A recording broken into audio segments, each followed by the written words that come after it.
दोस्तों नमस्कार, सक्सेस उत्तराखंड के इस एजुकेशनल प्लेटफॉर्म पर आपका एक बार पुनः स्वागत।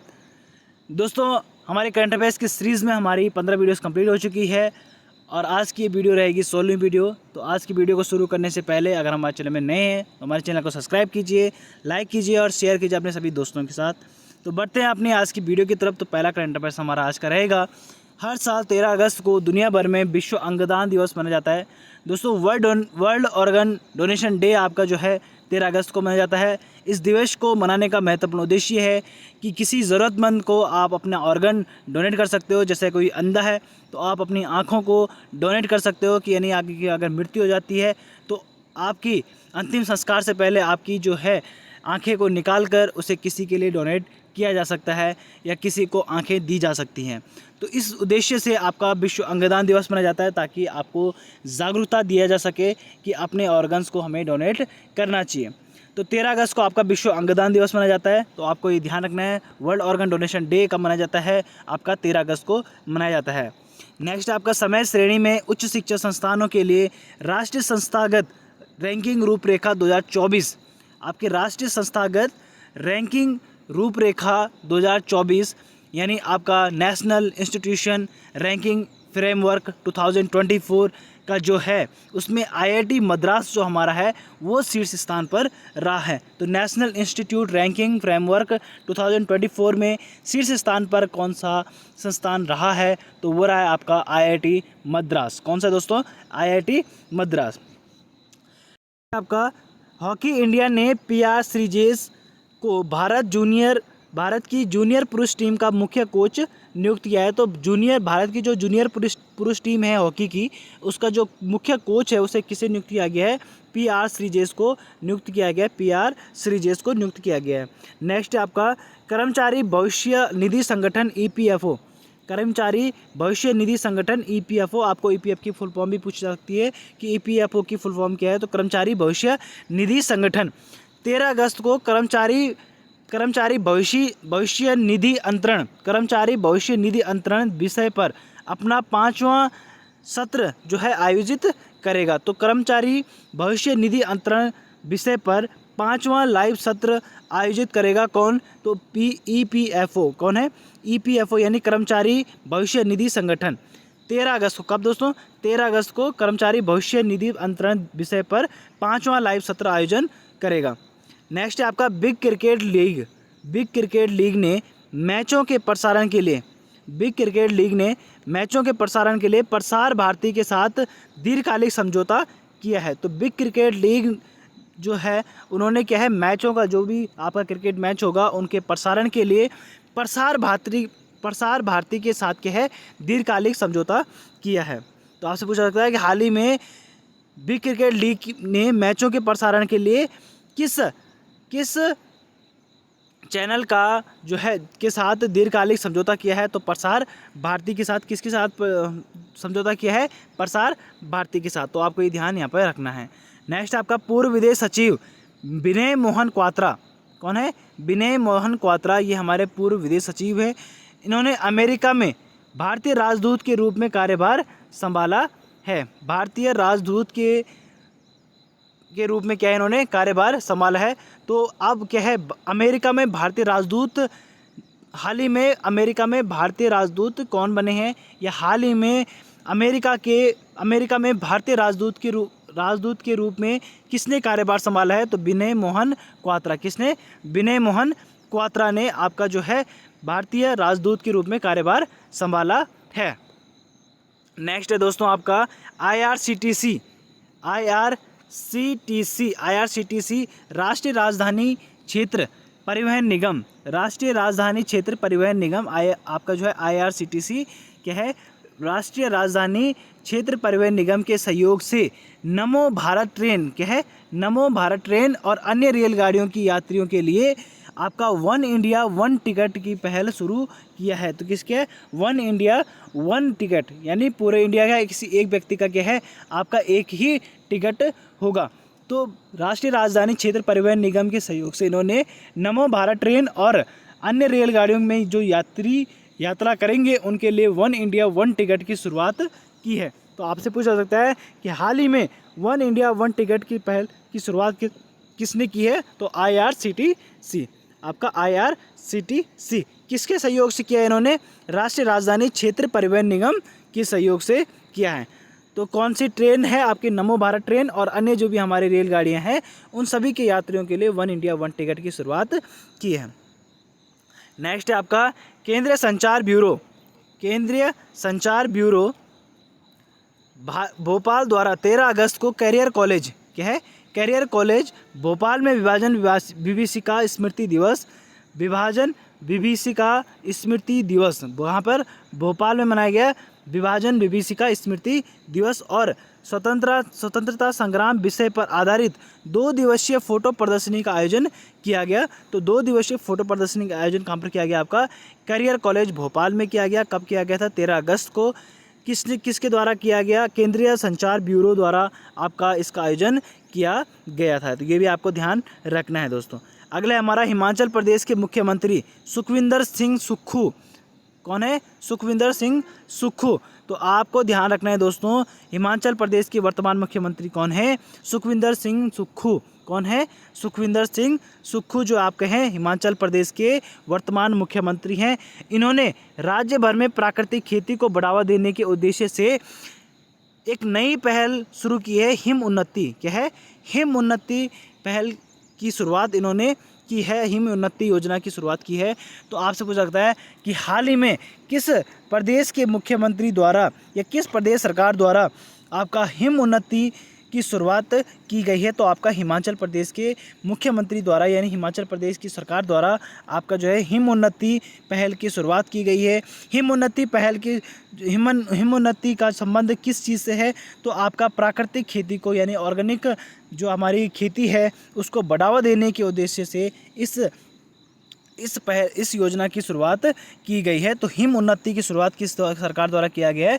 तो हिमाचल प्रदेश सरकार द्वारा किया गया है। और हिमाचल प्रदेश के वर्तमान मुख्यमंत्री कौन है? आपका सुखविंदर सिंह सुक्खू हैं। तो ये भी आपको ध्यान रखना है दोस्तों, हिमाचल प्रदेश के वर्तमान मुख्यमंत्री कौन है? सुखविंदर सुक्खू जी हैं। और इन्होंने जो है प्राकृतिक खेती को बढ़ावा देने के लिए हिम उन्नति योजना की शुरुआत की है। नेक्स्ट आपका मध्य प्रदेश सरकार सैनिटरी पैड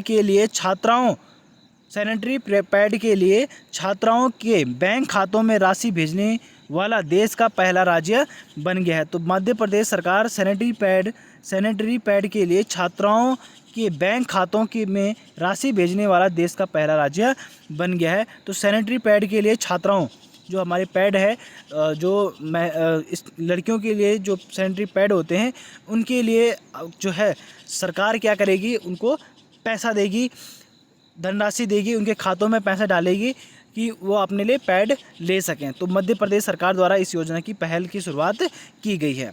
तो ये भी आपको ध्यान रखना है दोस्तों। नेक्स्ट है हमारा सर्बियाई टेनिस स्टार नोवाक जोकोविच। सर्बियाई टेनिस स्टार जो है आपका नोवाक जोकोविच ने पेरिस ओलंपिक के पुरुष सिंगल्स फाइनल में अपना पहला ओलंपिक गोल्ड मेडल जीता है। तो आपका जो सर्बियाई टेनिस स्टार है यानी नोवाक जोकोविच, इनका संबंध किससे है? आपका टेनिस से इनका संबंध है। और कहाँ की हैं ये? सर्बियाई देश की हैं। तो सर्बियाई की आपके जो टेनिस स्टार हैं नोवाक जोकोविच, इन्होंने पेरिस ओलंपिक के पुरुष सिंगल फाइनल में अपना पहला जो गोल्ड मेडल है वो जीता है। नेक्स्ट आपका नागालैंड आपदा प्रबंधन बीमा कराने वाला भारत का पहला राज्य बन गया है। तो आपदा प्रबंधन बीमा कराने वाला भारत का पहला राज्य कौन है? आपका नागालैंड बना है। आपका जो है आपदा प्रबंधन बीमा इन्होंने बनाई है कि अगर कहीं पर दुर्घटनाग्रस्त हो जाता है या भूस्खलन होता है, भूकंप से कोई नुकसान होता है तो उसके लिए आप बीमा करवा सकते हैं अपना। तो इससे की शुरुआत जो है किसने की है? नागालैंड ने की है। तो आपसे क्वेश्चन बन सकता है कि आपदा प्रबंधन बीमा कराने वाला भारत का पहला राज्य कौन सा है? तो आपका है नागालैंड। तो आपदा प्रबंधन बीमा कराने वाला भारत का पहला राज्य कौन है? नागालैंड है दोस्तों। नेक्स्ट आपका भारतीय शास्त्रीय नृत्यांगना डॉक्टर यामिनी कृष्णमूर्ति का 84 वर्ष की आयु में निधन हो गया। तो डॉक्टर यामिनी कृष्णमूर्ति का 84 वर्ष की आयु में क्या हो गया है? निधन हो गया है। भारतीय शास्त्रीय नृत्यांगना कौन है? भारतीय शास्त्रीय नृत्यांगना। तो आपसे क्वेश्चन इस तरीके से बन सकता है दोस्तों कि डॉक्टर यामिनी कृष्णमूर्ति का संबंध किस चीज़ से है? ये डॉक्टर यामिनी कृष्णमूर्ति निम्न में से किस क्षेत्र से संबंधित है? तो ये क्या है, एक प्रकार एक शास्त्रीय नृत्यांगना है दोस्तों। क्या है ये? शास्त्रीय नृत्यांगना है। आपका नृत्य से इनका संबंध है, शास्त्रीय नृत्य से इनका संबंध है। तो आपको ध्यान रखना है डॉक्टर यामिनी कृष्णमूर्ति का संबंध किससे है? शास्त्रीय नृत्य से रहा है। नेक्स्ट आपका केंद्रीय मंत्री ज्योतिरादित्य एम सिंधिया, केंद्रीय मंत्री आपका ज्योतिरादित्य एम सिंधिया और डॉक्टर मनसुख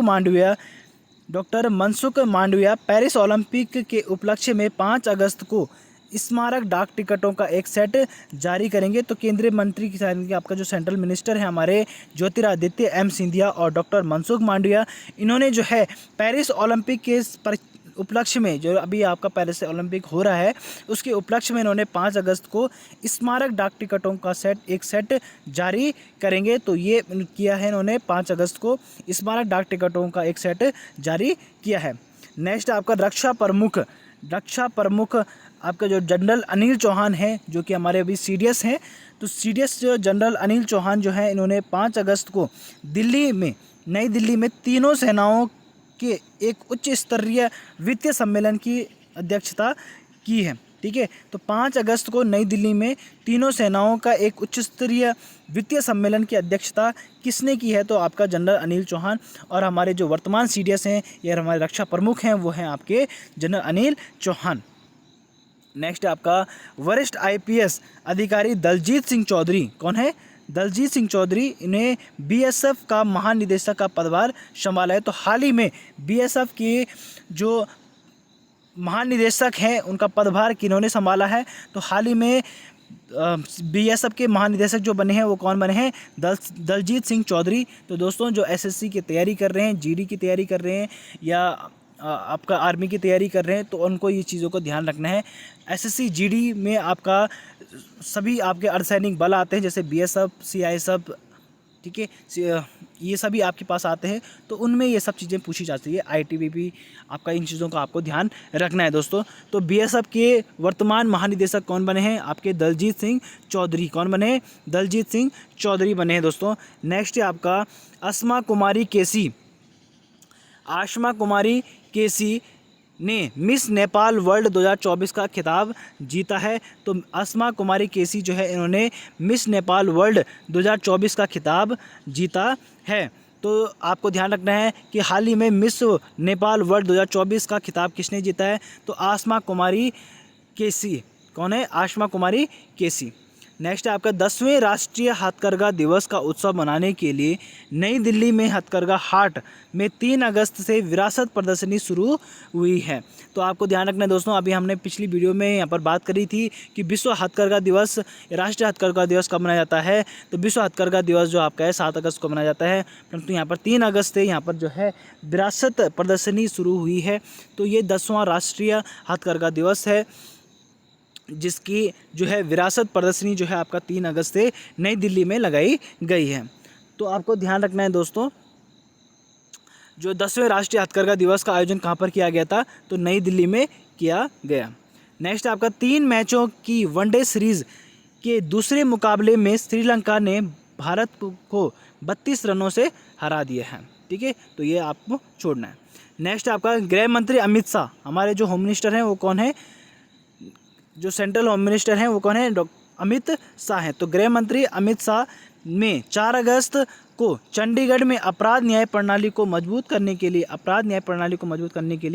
ई एविडेंस न्याय सेतु और न्याय श्रुति ई सम्मान प्रणाली का उद्घाटन किया है। तो हाल ही में अपराध न्याय प्रणाली को मजबूत करने के लिए गृह मंत्री अमित शाह द्वारा किन योजनाओं का आपका उद्घाटन किया गया? तो ई एविडेंस, ठीक है, ई एविडेंस, न्याय सेतु, न्याय श्रुति और ई सम्मान प्रणाली का उद्घाटन किया है। तो आपको ये भी ध्यान रखना है, ई एविडेंस, न्याय सेतु, न्याय श्रुति और ई सम्मान प्रणाली का संबंध किन चीज़ों से है? तो आप अपराध न्याय प्रणाली से संबंधित है। और इनकी शुरुआत किसने की है? आपकी उसका उद्घाटन किसने किया है? तो अमित शाह ने किया है। अमित शाह हमारे कौन है? गृह मंत्री हैं दोस्तों, हमारे क्या है? केंद्रीय गृह मंत्री हैं। तो ये भी आपको ध्यान रखना है। तो दोस्तों ये थी हमारे आज के करंट अफेयर्स की वीडियोस, जिसमें हमने 20 करंट अफेयर्स की बात करी है। तो आप इनको अच्छे से अपने कॉपी में नोट डाउन कर सकते हो और अच्छे से इनको लर्न कीजिए, रिविजन कीजिए और अपने दोस्तों के साथ शेयर कीजिए। तो मिलेंगे आपको नए करंट अफेयर्स के साथ अगले दिन, तब तक के लिए धन्यवाद।